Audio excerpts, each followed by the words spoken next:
Muito boa tarde para você, estamos ao vivo, Brasil Urgente, aqui na tela da Band, terça-feira, 7 de outubro de 2025. Muito obrigado pelo carinho da tua audiência. Agora 5 horas 30 minutos, você acompanhava Joel da Atena falando dos casos de metanol. E eu venho falando todos os dias, né? Como é que pode? Do nada a gente passa a ver isso o tempo todo, a ter casos confirmados e até há um tempo ninguém nem conhecia metanol. Conhecia só o etanol, né? Agora metanol a gente nem conhecia, né? Muita gente até desconhecia da palavra. 3 mortes confirmadas lá em São Paulo, várias operações estão sendo desencadeadas em cidades aqui do estado de São Paulo e no país inteiro.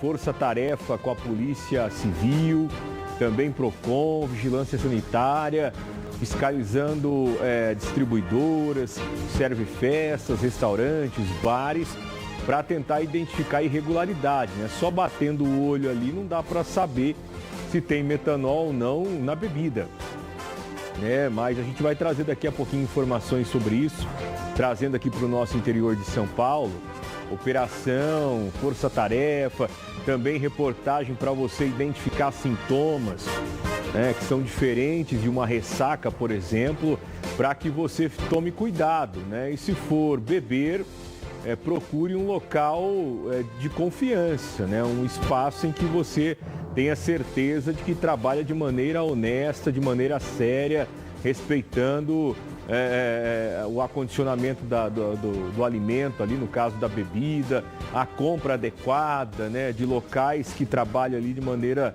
regular, para você não correr o risco de ter esse tipo de contaminação. São 5 horas 32 minutos, um alô para quem está acompanhando a Band no canal do YouTube. Quem ainda não é inscrito é só apontar a câmera para cá, ou então você pode ir direto no seu aplicativo pesquisar por TV Band Paulista. Estamos também aqui com o nosso Band Zap 18996668600. Envie o alô, o abraço, a mensagem. Falaram aí, eu fui olhar na previsão do tempo, que eu sou curioso.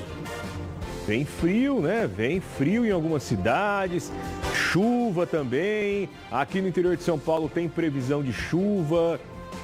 Tomara.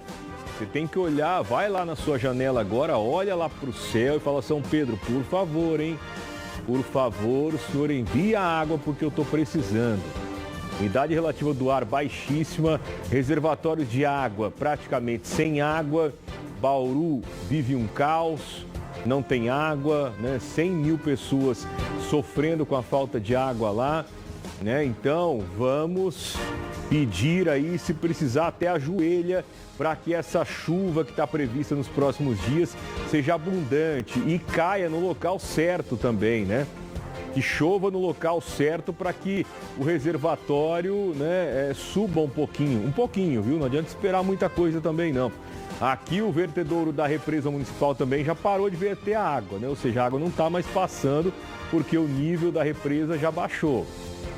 Não ouvi falar de racionamento, nem de nada por enquanto, mas Rio Preto já enfrentou rodízio de água também, racionamento. Espero que esse ano não precise, mas a gente já observa que o nível da represa está baixando. Então que essa chuva que está prevista nos próximos dias seja em abundância para poder molhar a terra, para encher o reservatório, para aumentar a qualidade do ar, para que a gente possa respirar melhor também, para que esse calor dê uma trégua, esse tempo seco de deserto, você olha no horizonte, você vê tudo meio amarelado, né?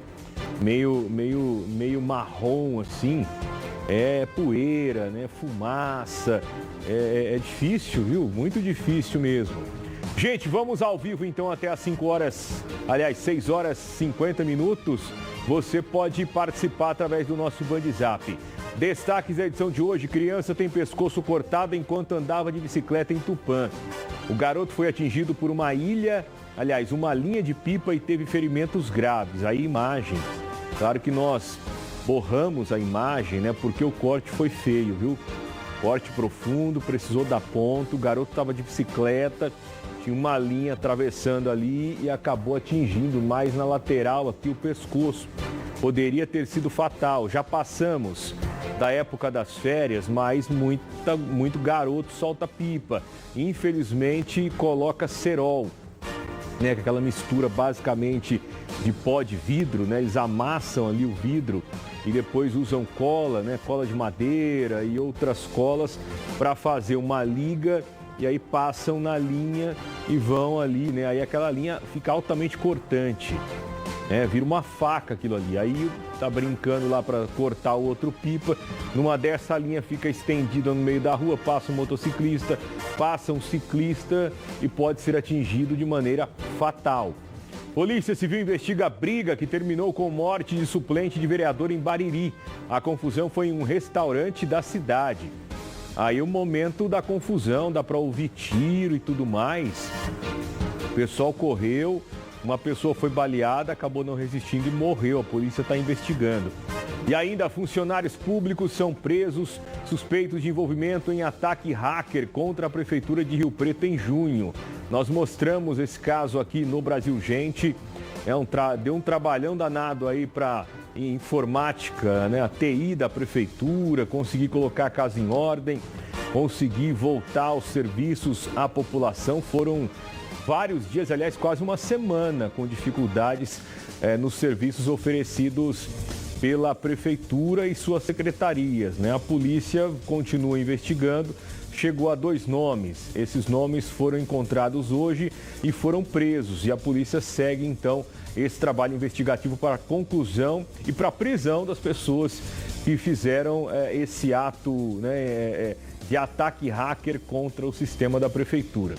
Olha só, começamos com um alerta. O cuidado com linhas de pipa precisa ser redobrado, viu? Em Tupã, uma criança se feriu com gravidade ao ser atingida por uma linha cortante. Laís Araújo conversa com a gente agora e traz informações ao vivo, direto de Presidente Prudente. Estamos em outubro, estamos no meio, né? Entre uma férias e outra. Daqui a pouquinho chega dezembro e a garotada sai de férias de novo e uma das brincadeiras é soltar pipa na rua, que não tem problema nenhum, né? Pelo contrário, né? Se mais crianças soltassem pipa, sairiam da frente dos computadores e da televisão. Mas soltar pipa em local proibido, em local inadequado e também soltar pipa com linha cortante, aí não pode. Aí é perigoso para quem está soltando pipa e também ali para a pessoa que está circulando em volta. Quais são as informações desse caso, Laís? Boa tarde, bem-vinda aqui ao Brasil Gente.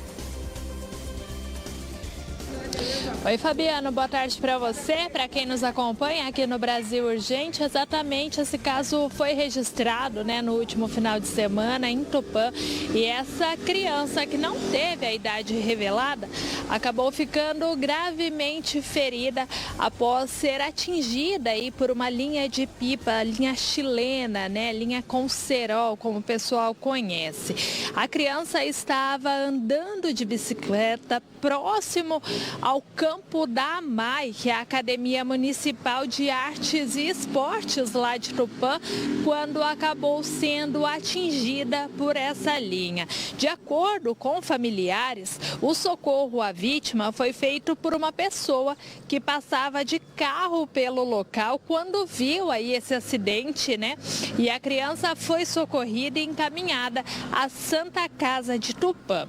Segundo os médicos, Fabiano, o corte foi profundo, atingindo músculos e vasos importantes do pescoço, exigindo aí uma cirurgia de emergência. Ainda segundo a tia dessa criança, ele acabou perdendo muito sangue, né? Mas não precisou de transfusão. E agora segue sendo monitorada aí pelos médicos, ainda sem conseguir se alimentar, porque o ferimento é profundo e acabou comprometendo ali vários tecidos. De acordo com o boletim médico, a criança passou por uma cirurgia de emergência e segue internada em estado estável, porém sem previsão de alta ainda.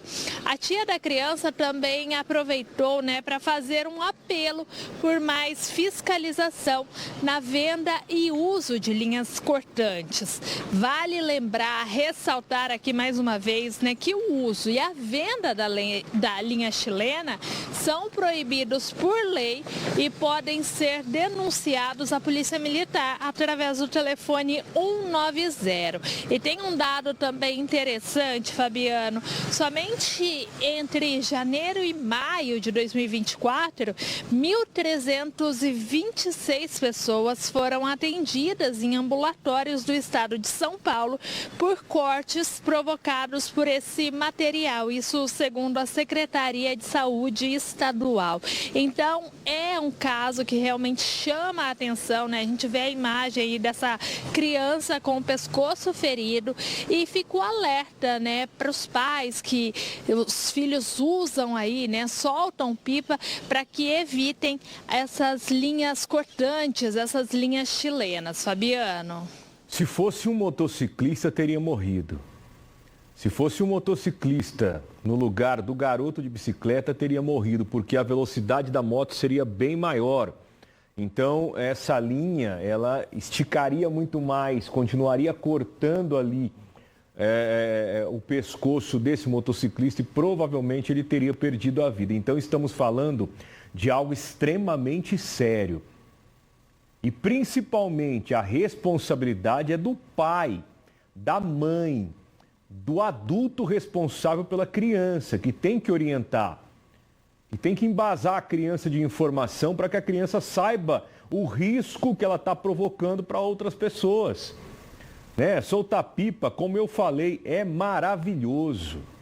Eu passei a minha infância soltando pipa, porque na minha infância não tinha celular, não tinha internet. E não era todo mundo que tinha TV em casa, né? Não tinha videogame para muita gente, pelo contrário, né? Era para alguns.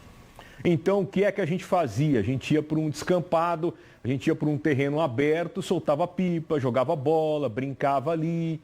Era isso que a gente fazia. Então, é uma brincadeira saudável, só que tem que ser realizada de maneira correta. A primeira coisa, um local adequado. Você viu ali e você está olhando aí as imagens, se você tem o contato dessa linha com essa rede elétrica, a criança, o jovem pode receber uma descarga fatal. Esse é um ponto. O outro ponto, a linha cortante. A linha cortante. E arrisco dizer, viu? Até a linha que não tem o cerol ali, né? A linha que não é a chilena, que é a linha comum que você compra lá. Se o seu pipa cai e essa linha fica estendida, atravessando a rua e passa um motociclista ali e ela pega no pescoço, machuca muito. Machuca muito, né? Quem solta pipa ou já soltou pipa quando era criança, sabe, né, que a linha corta o dedo. Você está ali brincando, né, com o pipa, o seu dedo, ele corta, né? Então, o atrito faz com que essa linha corte a pele. Então, quem dirá se for uma linha com pedaços de vidro, né? Porque são pedaços de cacos de vidro. Então, aí, meu amigo, é muito perigoso. Muito perigoso. Esse garotinho aí passou por um fio, né? Foi por pouco. Você vê o corte profundo, acertando ali vasos, terminações, né? Um local delicado que é o nosso pescoço. O risco de morte é iminente, é muito grande. Graças a Deus o pior não aconteceu, mas fica a lição, fica o lembrete. As férias vão chegar, a garotada vai para a rua. Se soltar pipa, solte em local adequado e não use cerol. Primeiro porque é crime, né? Ficar usando cerol é crime. A responsabilidade é do maior, inclusive, não é da criança, não. Sobra aí para o pai, para a mãe, para o responsável depois se entender com a polícia. Né? Então vamos ter essa consciência e essa responsabilidade, Laís. Exatamente, Fabiano. Você falou aí, né, que as férias estão se aproximando. Daqui 2 meses a gente tem crianças em férias escolares de novo e realmente é importante que os pais passem, né, essa informação para os filhos, passem a orientação e monitorem também, né? Acompanhem o que meu filho está fazendo na rua. Ele está soltando pipa? Que pipa ele está soltando? Aonde ele está soltando? Porque realmente os riscos são eminentes. Como você disse, é uma brincadeira saudável, é legal, tira as crianças aí da frente das telas, né? Mas tem que ser feita da maneira correta e os pais têm que monitorar. E como o alerta aí, né, dos familiares desse garoto que acabou sendo ferido, é importante também que a população denuncie, né? O comércio e o uso desse tipo de linha é crime. Então, se você souber de algum lugar que comercializa, que vende ou de alguém fazendo uso, pode denunciar, né? Porque o uso é crime e como você também reforçou, quem responde aí são os pais irresponsáveis, né? Os maiores de idade. Então é importante que realmente os pais fiquem atentos e monitorem aí as crianças, os adolescentes que fazem, né? Que brincam com as pipas, Fabiano. Perfeito, obrigado, viu, Laís? Laís trazendo as informações desse caso que aconteceu lá na região de Prudente, entre Prudente e Marília, né, lá em Tupã, que poderia ter tirado a vida desse garotinho aí. Graças a Deus o pior não aconteceu. 5h45, em Bariri, a Polícia Civil investiga um homicídio registrado durante uma briga em um restaurante. Um suplente de vereador foi morto na confusão. Larissa Fontanese conversa com a gente. Tem vídeos ali que mostram, né, tiros, dá pra gente ouvir tiro, tem gente correndo, uma confusão generalizada que terminou em morte aqui no interior de São Paulo. Oi, Larissa, boa tarde. Oi, Fabiano, boa tarde para você e para todos que estão aqui nos assistindo. Você pontuou muito bem, uma briga generalizada, uma confusão que terminou com a morte desse suplente de vereador na cidade de Bariri. A confusão começou por volta das 9h45 da noite de domingo e foi uma gritaria, inclusive no vídeo dá para escutar pelo menos 2 disparos de arma de fogo e agora a Polícia Civil de Bariri está investigando esse homicídio depois dessa briga generalizada. Então, Elton Rodrigues da Silva, de 40 anos, ele acabou sendo sepultado no final da tarde de ontem no cemitério ali da cidade. Ele foi baleado e morreu durante uma briga generalizada na noite de domingo, no residencial Viva Mais, na região do residencial Viva Mais, na cidade de Bariri. Segundo as informações da Polícia Civil, pelo menos outras 5 pessoas foram feridas durante essa confusão e também precisaram passar por atendimento médico. A briga teria começado dentro desse restaurante, um estabelecimento comercial, segundo a polícia, por volta das 9h45 da noite.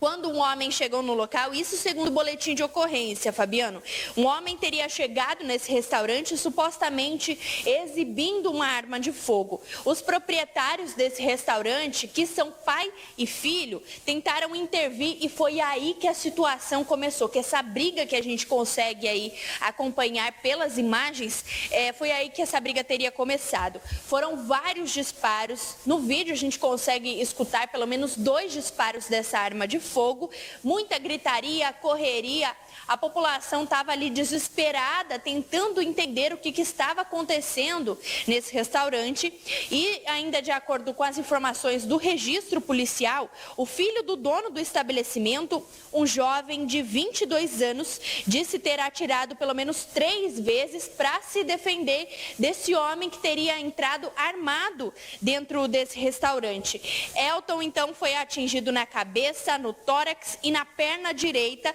e ele chegou inclusive a ser socorrido, foi encaminhado à Santa Casa da cidade de Bariri, mas logo que ele chegou ali para receber o atendimento médico, ele não resistiu e acabou falecendo. Isso são as informações que foram passadas pela polícia, mas o filho do dono desse estabelecimento disse que foi se defender desse homem que teria entrado armado no estabelecimento. A gente não consegue, Fabiano, falar que teria sido o Elton que teria entrado armado dentro desse estabelecimento, que teria causado essa confusão. Mas essas são as informações do filho do dono desse restaurante.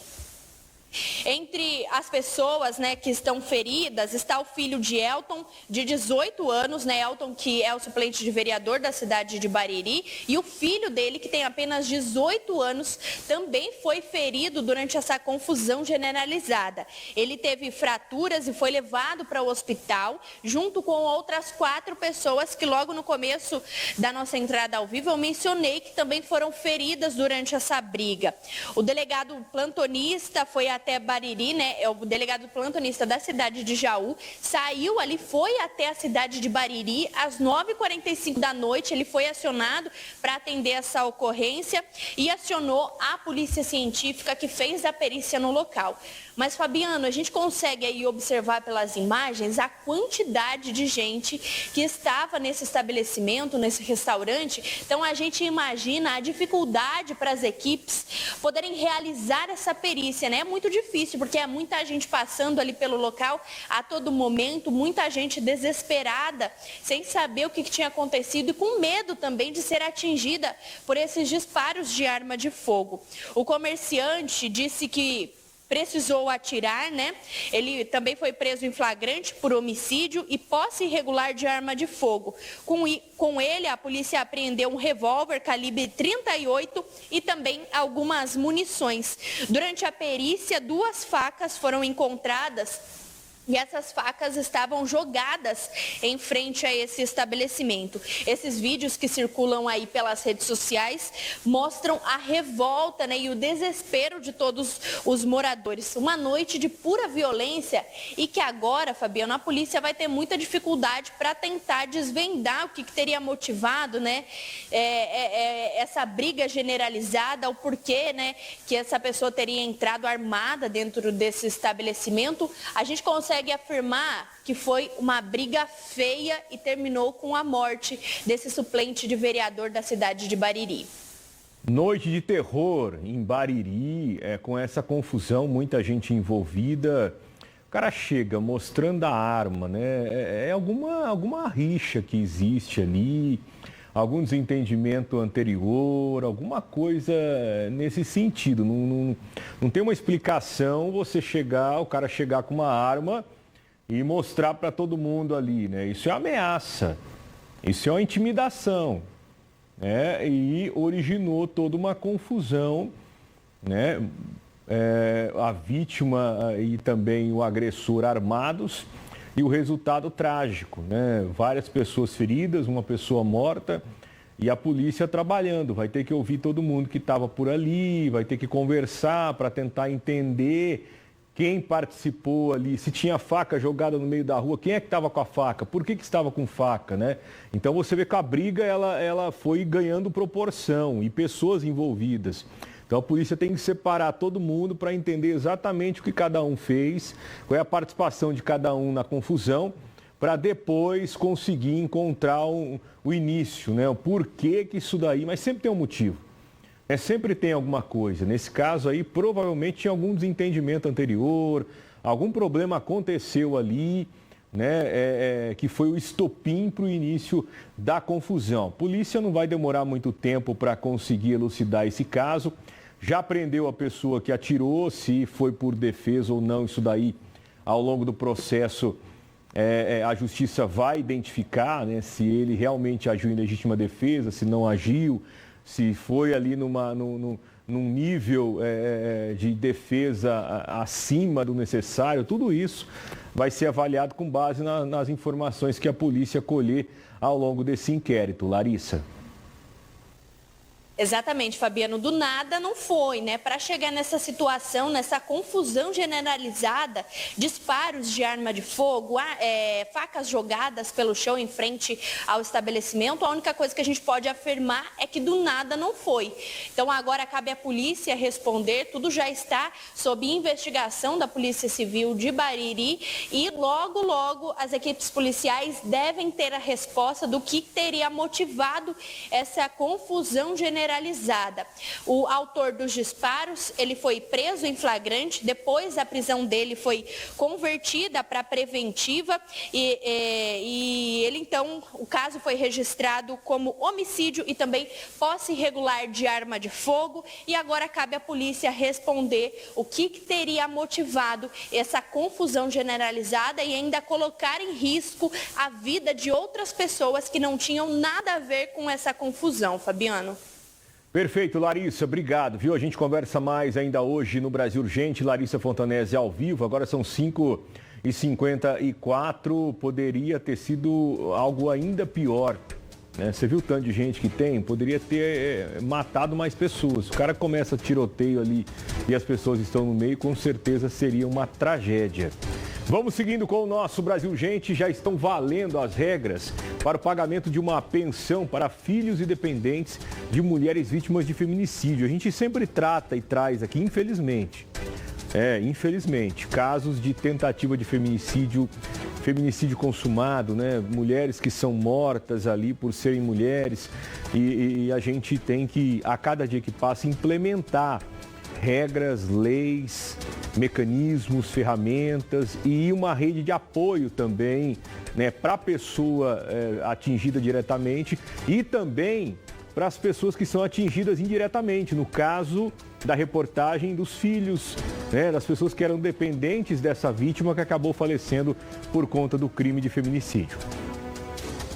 Crescer sem a presença da mãe, arrancada da família de repente.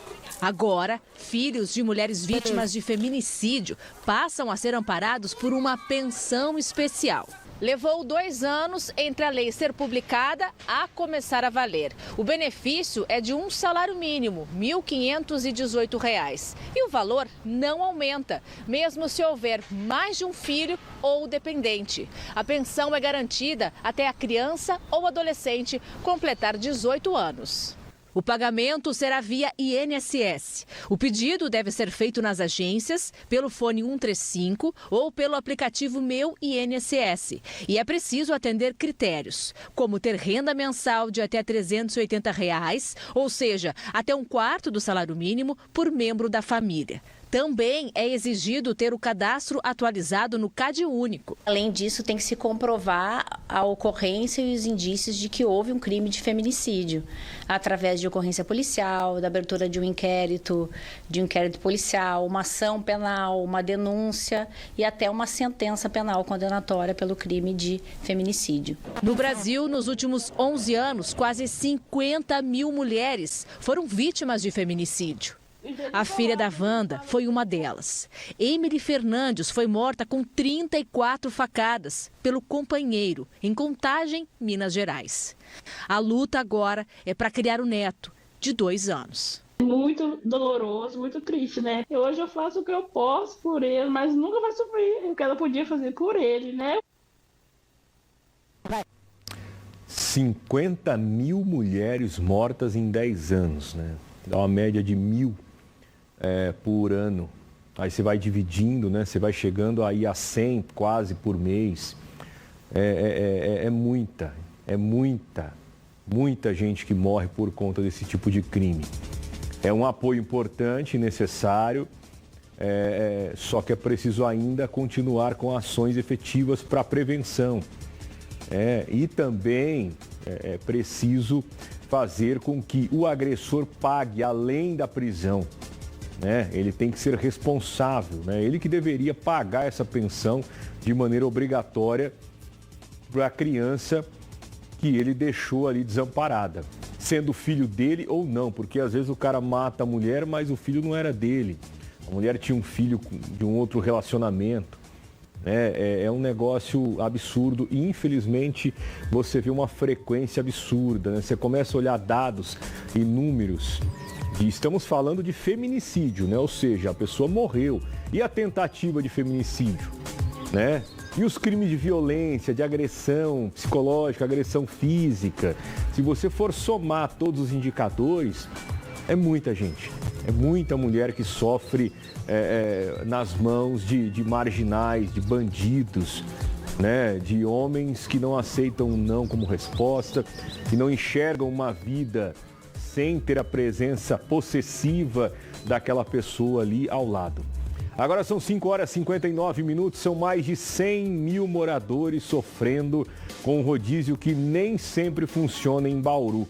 Com abastecimento a cada 3 dias, quando a água não chega, a população tem que recorrer aos pontos de distribuição para suprir a demanda. A cena já virou comum. Moradores de Bauru formam filas com galões para conseguir água. A situação se repete todos os dias. A gente tem que vir aqui pegar água, né? Sempre que dá, sempre que a gente não tem tempo, a gente pega água para ver se a gente consegue, com um pouco de água que a gente pega, conseguir fazer as coisas que a gente precisa fazer lá em casa. Hoje o racionamento funciona com um dia de abastecimento para 72 horas sem.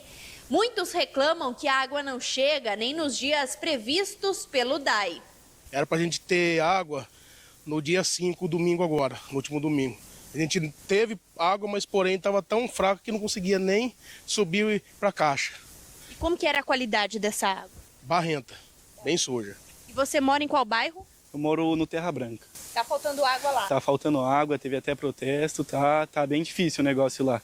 E é bastante, a falta de água é muita. Quando a água não vem, a única solução que os moradores encontram é recorrer aos pontos de distribuição de água que estão espalhados por vários pontos da cidade. Este aqui fica na lateral do muro do recinto Melo Moraes e a movimentação é intensa. A última vez que eu vim aqui, não me lembro que dia foi, eu vim e fui embora. Não tinha condições, tinha carro até lá embaixo, fila de pessoas aqui, até lá embaixo. Eu falei, eu vou embora, ia levar pelo menos umas 3 horas para encher um galão de água. Além do recinto Melo Moraes, a cidade conta com outros pontos de distribuição de água. Um deles fica na região do Parque Vitória Régia, em frente à USP. O outro está na Praça da Bíblia, no Jardim Bela Vista. E também há a unidade do Alto Paraíso, localizada na quadra 7 da Vila Industrial. Todos permanecem em funcionamento. Enquanto o problema não chega ao fim, o jeito que muitos encontraram é estocar água em casa. Em casa mesmo a gente deixa a água da caixa para a gente usar para coisas mais assim, depende de higiene. Agora, para a higiene da casa, a gente usa essas águas que a gente pega.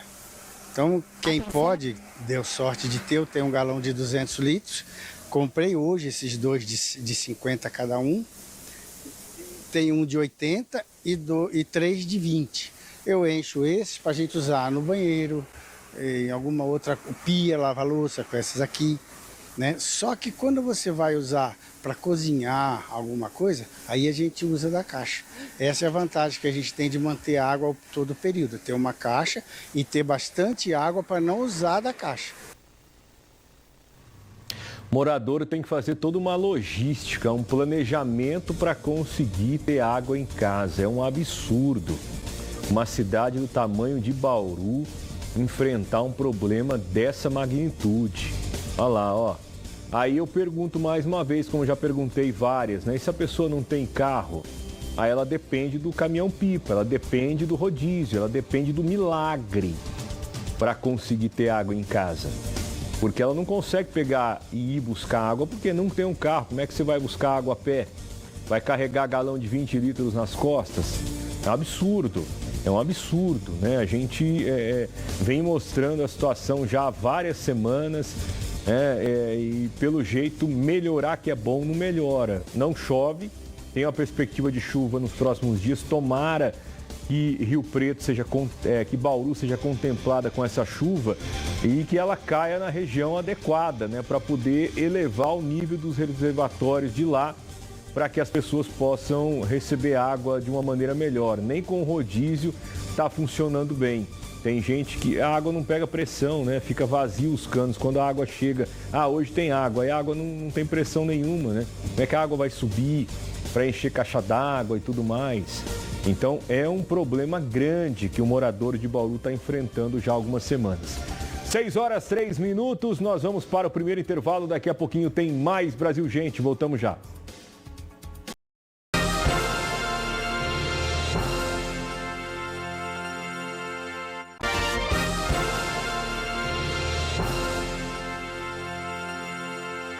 Estamos de volta, Brasil Urgente, ao vivo aqui na tela da Band. São 6h08. Deixa eu ver quem está conversando comigo aqui no Band Zap. Um abraço aqui para dona Maria Alice, lá de Tupã.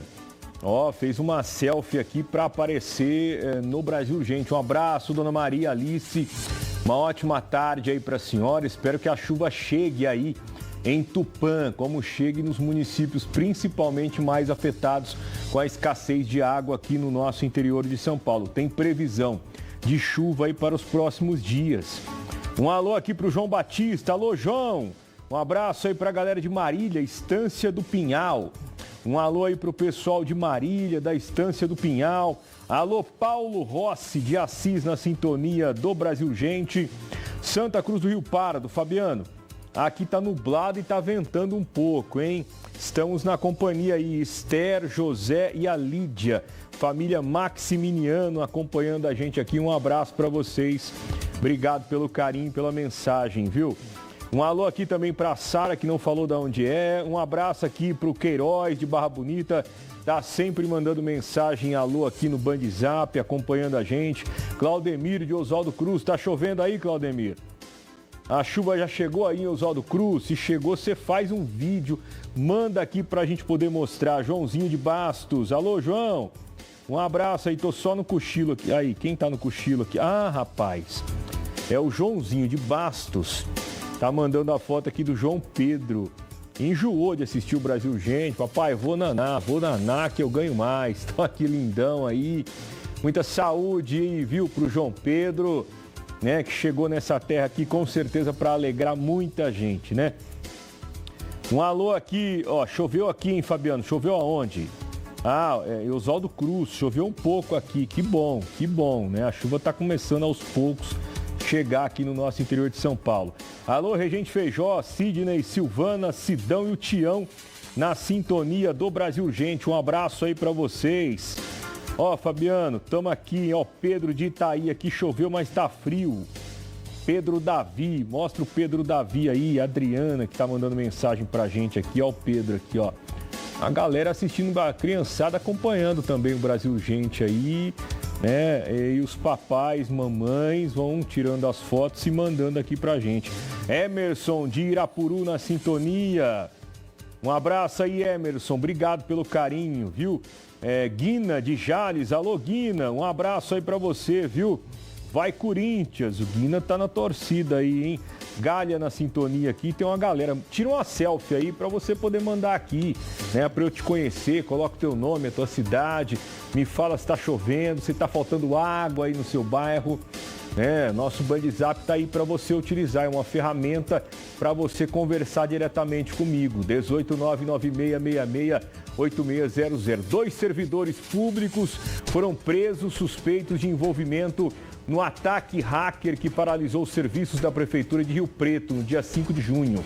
A situação só foi normalizada quase que uma semana depois. Camila Mendonça conversa comigo aqui no telão do Brasil Urgente e traz informações. Primeiro, Camila, antes da gente falar sobre isso, bateu um vento aí no seu cabelo, né? E a sensação que eu tenho olhando daqui é que não tem sol. Que tá um tempinho... Ah, a imagem aí ao vivo da nossa... Tá um tempo esquisito, Camila. Boa tarde, boa noite já, né? Boa tarde, boa noite, Fabiano, para você e para todos que acompanham o Brasil Urgente. Olha, Fabiano, parece que vem chuva por aí, viu? A gente está aqui fora, tá ventando bastante. Na verdade, está ventando desde o começo da tarde, mas agora parece que vem chuva por aí. Que Deus ouça, né, as nossas preces e mande chuva para cá, porque tá muito complicado, tá fazendo muito calor em Rio Preto. E vamos então a esse caso, né, porque mistério praticamente solucionado. Afinal, a Operação Caim foi deflagrada hoje pela DIC, DI Inter 5, aqui de São José do Rio Preto, que foi realizada então 3 buscas e apreensões, né, de equipamentos eletrônicos e celulares envolvidos aí nesse ataque hacker do dia 5 de junho deste ano, e também, Fabiano, 2 mandados de prisão temporária, ou seja, né, temos nomes e esses nomes estão presos. Por enquanto, né, agora todo esse material que foi apreendido vai ser periciado para as provas serem produzidas. E aí vem agora a solução do mistério, né? Porque quando aconteceu esse ataque hacker que inutilizou por volta de 7 dias serviços como SAMU, como Guarda Civil Municipal e até UPA, o prefeito, né, na época a prefeitura por meio de nota havia dito que o pessoal, os sistemas de computadores, né, da prefeitura, eles sofrem em média 12 mil ataques por dia. E como esse ataque teria passado, né? Eles não entendiam isso, então por isso fizeram uma investigação aprofundada e touché, né, Fabiano? O ataque veio de dentro. Então agora a gente aguarda aí o resultado dessa perícia para a gente ter as provas para poder de fato falar o que aconteceu. Mas olha, uma curiosidade é que o nome da operação, que faz referência também ao software Caim e Abel, que é uma das ferramentas de hacker mais conhecidas nos meios digitais, que é utilizada para interceptar tráfego de rede, quebrar senhas e explorar vulnerabilidades. Então essa denominação, né, além dessa nomenclatura hacker, também carrega o peso simbólico da narrativa bíblica, né, que Caim, que deveria proteger, ele atacou o seu irmão. Então os funcionários, né, da Empro, da empresa que presta esses serviços de proteção de dados ao município, estariam envolvidos nesse ataque cibernético que afetou por volta de 3 mil computadores, inutilizando os serviços essenciais de Rio Preto por quase uma semana, Fabiano. Pois é, o inimigo mora ao lado. Nesse caso, o inimigo mora na mesma casa, né? Pelo menos é essa a nomenclatura, é isso que a gente enxerga nesse momento, nesse trabalho da polícia. Eu conversei com o prefeito, Coronel Fábio Cândido, no ato dos acontecimentos, né? Ele entrou ao vivo, conversou com a gente aqui no Brasil Urgente, trouxe essas informações que a Camila está relembrando hoje, da quantidade de tentativas de ataques que os sistemas da prefeitura recebem diariamente.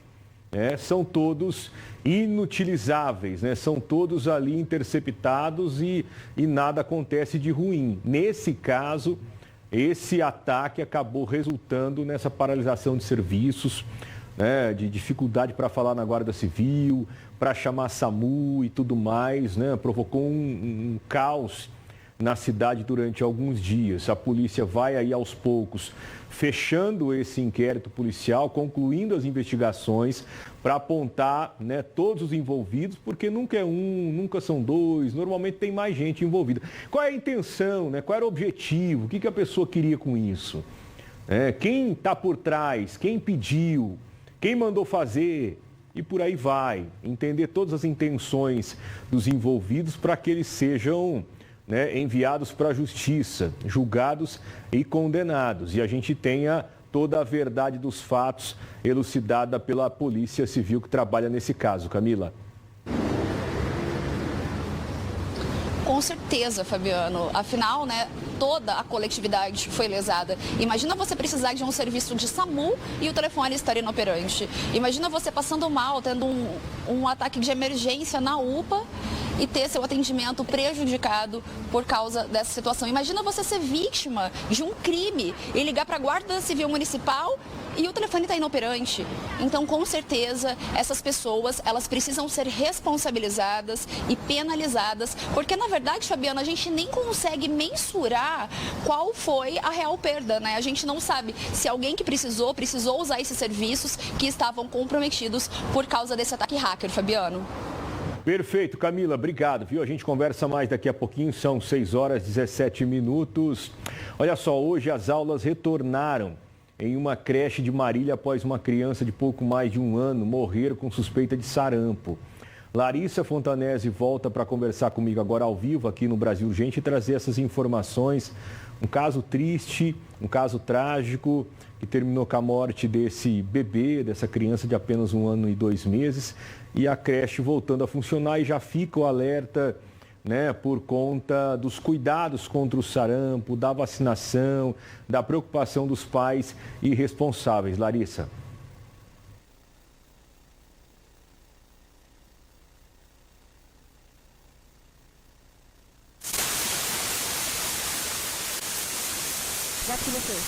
A gente está com um problema na conexão da Larissa, na verdade com o áudio, viu, Larissa? Não estamos te ouvindo.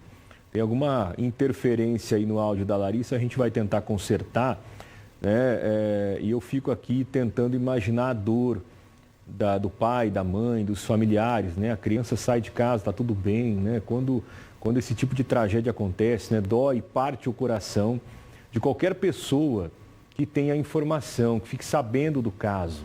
Agora, quem dirá os familiares, as pessoas que conviviam com essa criança, né? Uma criança normalmente é esperada com muito carinho, né? Tem toda a gestação, as pessoas se preparam para isso e de repente a criança vem ao mundo e tem a vida interrompida precocemente dessa maneira, né? Tem que se atentar ao necessário para preservar sempre a saúde das crianças, né?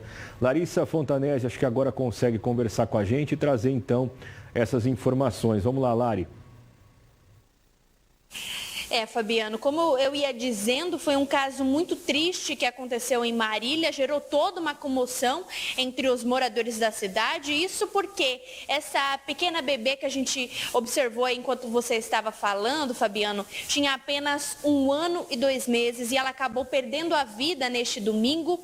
E a suspeita da causa da morte da pequena Isabela Bach Nascimento é que tenha sido causado pelo sarampo.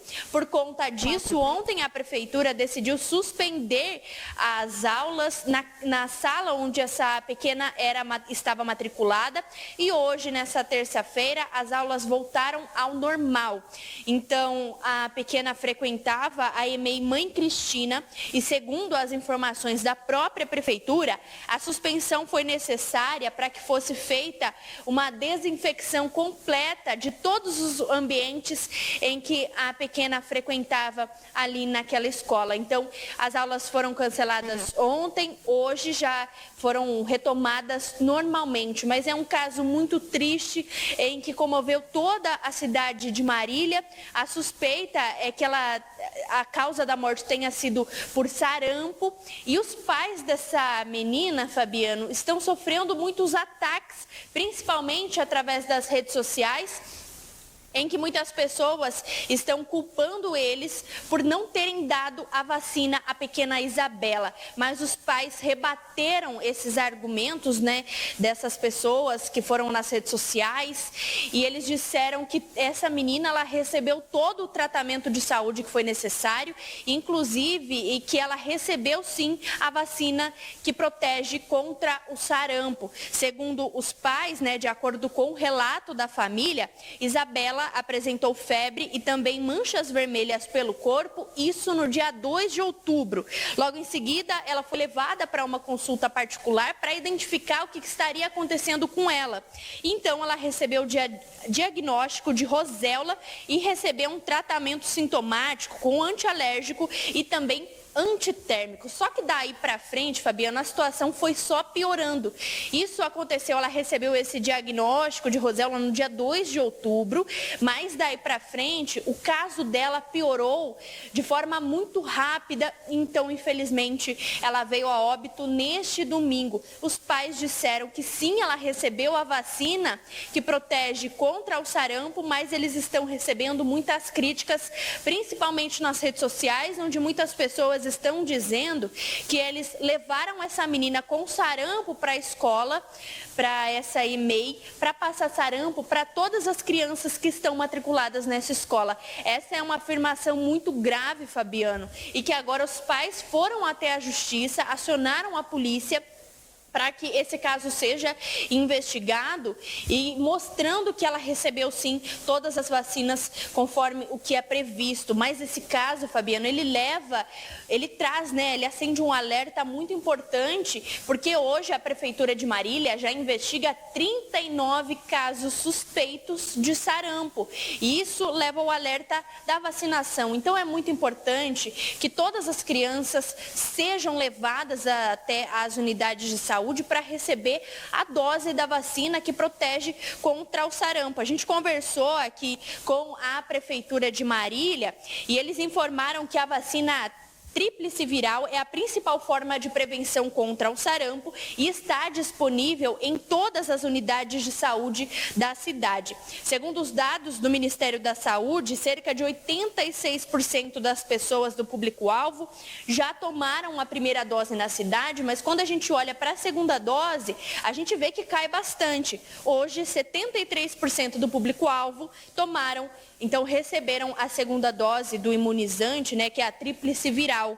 Nesse momento, a Prefeitura de Marília reforça o alerta para que os pais levem a criança para receber o imunizante, já que, como a gente já trouxe aqui, a imunização é a melhor forma de proteção contra o sarampo. De qualquer forma, Fabiano, a gente deseja aqui os mais nossos profundos sentimentos aos pais, aos familiares dessa pequena Isabela, que acabou perdendo a vida. A causa da morte ainda não foi definida, tudo ainda será analisado, mas, segundo a Prefeitura, pode ter sim um sarampo que tenha causado a morte dessa bebê. Pois é, né? O apedrejamento virtual virou moda. As pessoas fazem o julgamento, tomam aquele julgamento como verdade e vão lá expor isso na internet, né? É como se tivessem direito de opinar o tempo todo sobre qualquer coisa, tendo informação ou não, né? Coisas absurdas são ditas hoje por pessoas na internet. Coisas absurdas. Né? Quem tem que se encarregar ali de entender tudo o que aconteceu são os órgãos responsáveis, né? Não são as pessoas que estão assistindo em casa, estão vendo na internet, estão lendo um jornal e têm acesso à informação, né? Quem tem que cuidar disso são os órgãos responsáveis. Os pais estão sofrendo, estão em luto e não merecem receber esse tipo de comentário. A gente espera que tudo seja esclarecido, que a criança que não tomou a imunização vá até uma unidade básica de saúde.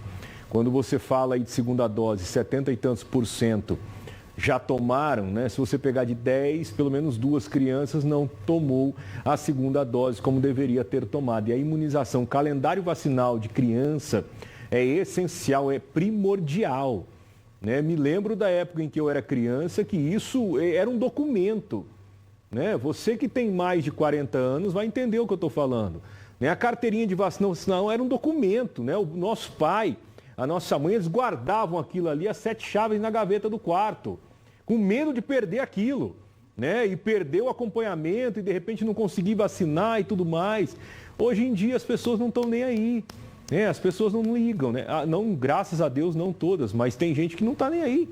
Tem gente que não liga, tem gente que é relapso e tem aquele que não vai de propósito, porque não quer vacinar a criança, o que é um absurdo. Né? Então, um exemplo, né? Tudo vai ser esclarecido ainda, mas a gente aproveita o gancho para falar da vacinação, que é extremamente importante e não pode faltar. A criança tem que seguir o calendário vacinal e a vacina está disponível. A unidade básica de saúde tem vacina, é só chegar lá com a caderneta de vacinação que você faz a imunização sem dificuldades, sem fila, sem espera, sem pagar nada, né? Então não dá para entender. Né? Então se você tem informação de alguém aí próximo que não tomou vacina, fica no pé, né? Faz a sua parte aí enquanto cidadão também, Larissa. Perfeitamente colocado, Fabiano. Eu trouxe aqui as informações sobre a vacinação na cidade de Marília, mas fica o alerta também para todos os moradores aqui de várias cidades para levarem as crianças para receber esse imunizante que é tão importante e pode salvar vidas.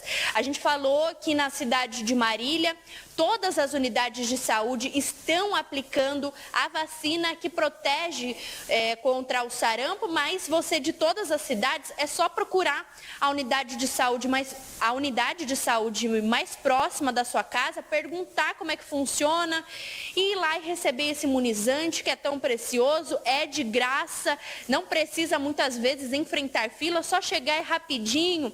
Então fica o alerta para que todos os pais responsáveis levem levem as crianças para receber o imunizante, mas não só desse imunizante não, de todos. Já aproveita ali para ver como é que está ali, se está faltando alguma vacina na caderneta de vacinação, já faz ali um check-up, já vê tudo que está faltando e toma esse imunizante e fica protegido contra várias doenças aqui que segue atingindo a nossa população. E em Marília, 39 casos de sarampo estão sendo investigados e a gente torce então para que toda a população seja vacinada, o público-alvo seja vacinado, para que não aconteça mais casos como este, que a gente não venha aqui mais falar de mortes suspeitas por sarampo. Fabiano. Perfeito, Lari. Obrigado, viu, pelas informações. Um bom trabalho para você em Bauru, na TV Band, né? E tá dito, né? Você sabe, mas é sempre bom a gente reforçar que a imunização é essencial.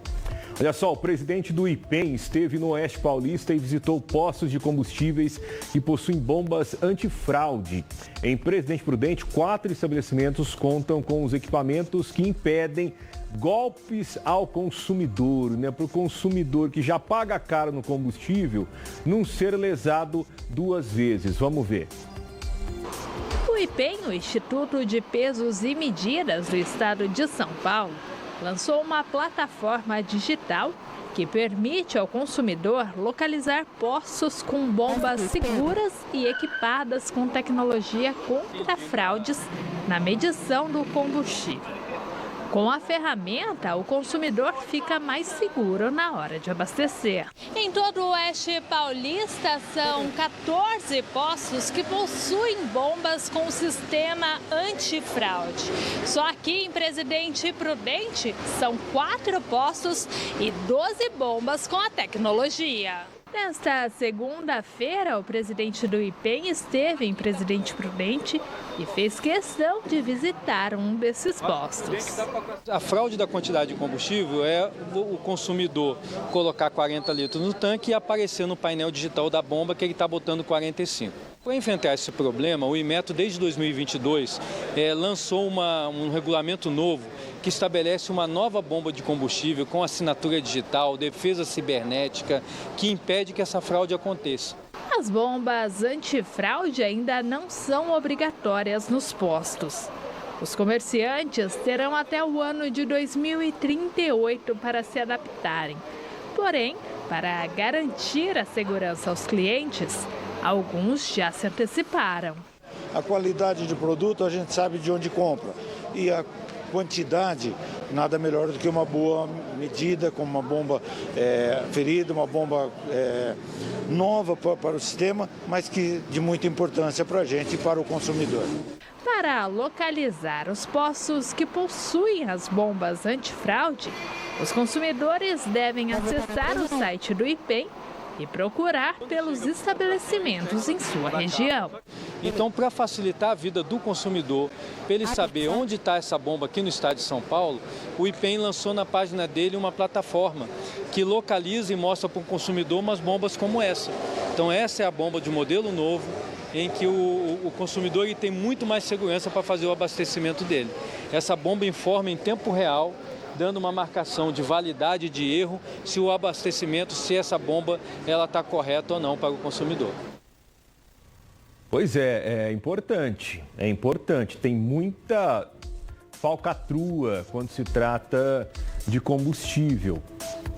Você tem até facção criminosa envolvida com postos de combustíveis, né? A gente já viu no Joel várias vezes a polícia atuando e desmantelando quadrilhas que tinham postos de combustíveis, né, para lavar dinheiro e tudo mais. Então é preciso, a gente não paga barato no combustível, pelo contrário, é caro. E aí, se você ainda for lesado na hora do abastecimento, né, você paga lá para receber 40 litros no tanque do teu carro, entram 35. Né? Você está falando aí de uma média de 50 quilômetros a menos que você vai rodar com o combustível que você pagou.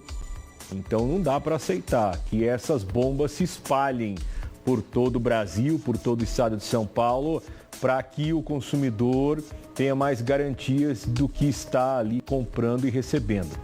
Agora, economia, né? Seguindo aí no rumo da economia aqui no Brasil Urgente, quase 100 milhões de pessoas no país dependem de alguma forma de renda gerada por micro e pequenas empresas.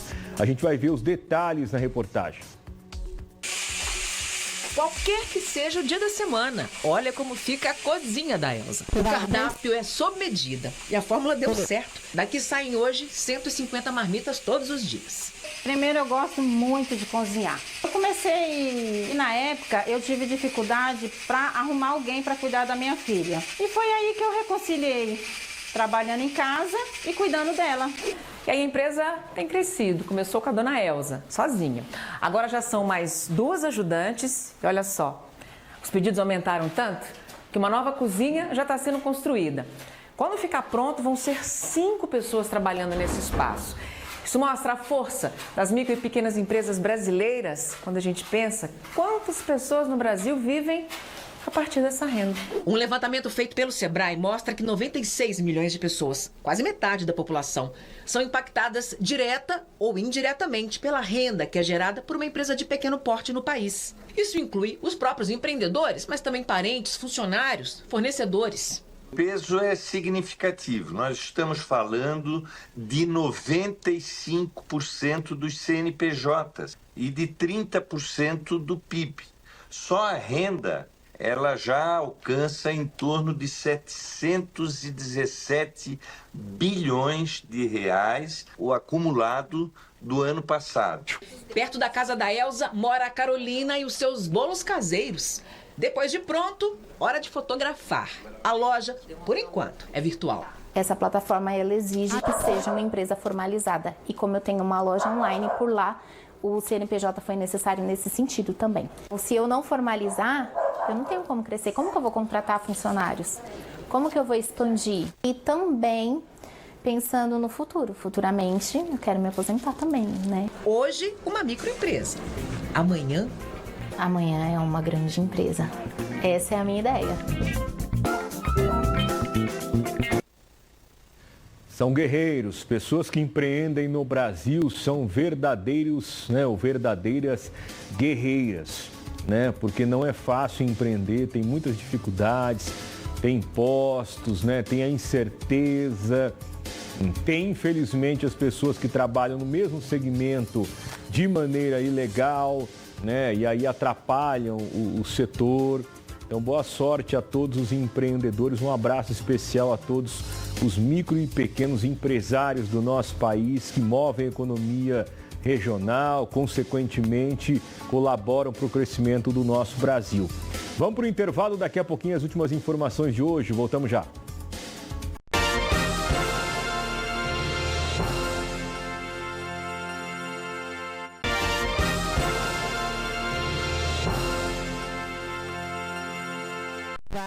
Estamos de volta e olha que bacana, a Band Paulista apresenta a FootRun etapa KR7 em Araçatuba. A corrida da Foot Fanatics acontece no dia 30 de novembro com largada às 7 horas da manhã. Com percursos de 3 quilômetros e caminhada e corridas de 5 e 10 quilômetros. E não pode faltar o famoso kit atleta com camisa exclusiva da fila, viseiro e muito mais, além de experiências únicas no pré e pós-prova. Tudo com transmissão ao vivo pela Band Paulista. As inscrições já estão abertas no site tvband.com.br. Já são mais de 7 mil atletas participantes nas últimas 4 corridas. O circuito FootRun é um verdadeiro sucesso e você não pode ficar de fora. FootRun etapa KR7 em Araçatuba. Tá aqui, aponta a câmera do celular para esse QR Code e ele já direciona você para você fazer a sua inscrição quanto antes.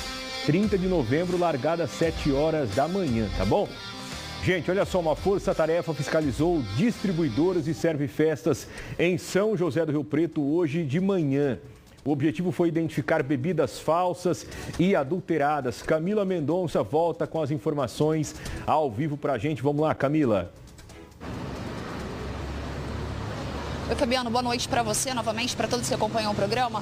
Fabiano, como você disse, uma força-tarefa montada aí com a Polícia Civil, Receita Federal, Receita Estadual, PROCON e Vigilância Sanitária. Eles saíram hoje de manhã em operação para vistoriar 8 estabelecimentos que comercializam bebidas alcoólicas em Rio Preto com um objetivo claro: proteger o consumidor. E olha só, Fabiano, dos 8 estabelecimentos vistoriados, 2 apresentaram irregularidades. Entre essas irregularidades estão produtos vencidos, produtos sem certificado de importação, dúvidas ali em relação ao lacre e pelo menos 200 garrafas de bebidas alcoólicas foram tiradas de circulação. Nas imagens a gente pode perceber que também tem carne, mais de 80 quilos de carne vencidas foram inutilizadas. E agora, Fabiano, todo esse material que foi apreendido, ele vai passar aí por análises químicas no Instituto de Criminalística para, de fato, ver as irregularidades que eles apresentam. Vamos ouvir agora o doutor Everson Contelli, o delegado da Delegacia Seccional daqui de Rio Preto. A Polícia Civil realizou na data de hoje a Operação Alerta Etílico.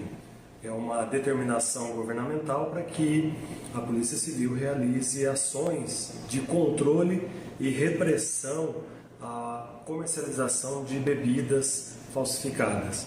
É uma ação conjunta, na verdade constitui uma força-tarefa composta pela Polícia Civil, Receita Federal, Receita, Fazenda Estadual, Vigilância Sanitária e PROCON. Na cidade de Rio Preto foram vistoriados 8 estabelecimentos, entre adegas, depósitos e apreendidos produtos, especialmente bebidas, com indícios de falsificação. Embora não identificado o metanol, essas substâncias serão encaminhadas para o Instituto de Criminalística, para a perícia, e a Polícia Civil continua com as investigações. Então, Fabiano, desses 2 estabelecimentos irregulares daqui de Rio Preto, um fica no Jardim Antunes e o outro fica no Jardim das Oliveiras. Agora, todo esse material, como eu disse, será analisado quimicamente e, caso seja positivo as análises, haverá um inquérito e essas pessoas elas vão responder por crime contra a saúde pública, Fabiano. Perfeito. Camila, obrigado pelas informações, bom trabalho para você. Deixa eu só aproveitar esse gancho para trazer a última reportagem de hoje.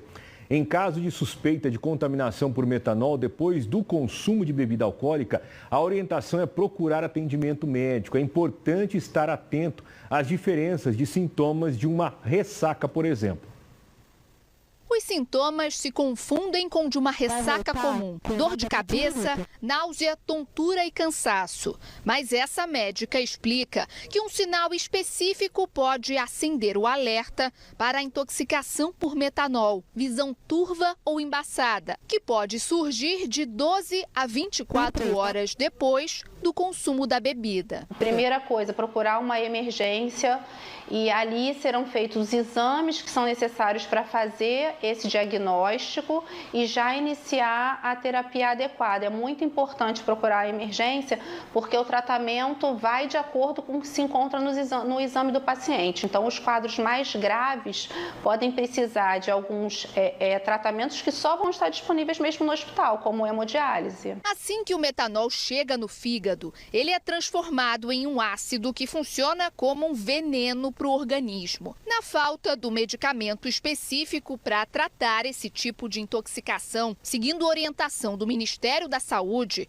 hospitais têm adotado um tratamento alternativo. O antídoto é o etanol, presente inclusive em bebidas alcoólicas. Mas atenção, porque ele só deve ser administrado com supervisão médica. Para cada um paciente intoxicado por metanol, são usadas pelo menos 10 ampolas de etanol como essa. Ele é utilizado em uma diluição adequada com uma proporção para o peso do paciente para que de fato sirva como um antídoto. Vamos ficar atento, aos sintomas, a tudo que pode aí prejudicar você, visão turva, às vezes a pessoa acha, estou de ressaca, às vezes não está, Claro que a gente tem que ponderar que isso são casos, por enquanto, isolados e que continue assim, por isso que as fiscalizações estão nas ruas para poder tirar de circulação as bebidas adulteradas, falsificadas, que são vendidas de maneira irregular. Gente, o nosso Brasil Urgente vai ficando por aqui. Muito obrigado pelo carinho da tua audiência. Espero chegar amanhã aqui no Brasil Urgente para falar que está chovendo, que choveu no interior de São Paulo, que o clima está bem melhor do que essa seca que a gente está enfrentando aqui. Vem aí o Band Cidade, logo depois tem Jornal da Band. Eu te encontro amanhã, 13h, nos Donos da Bola. Um abraço e até lá.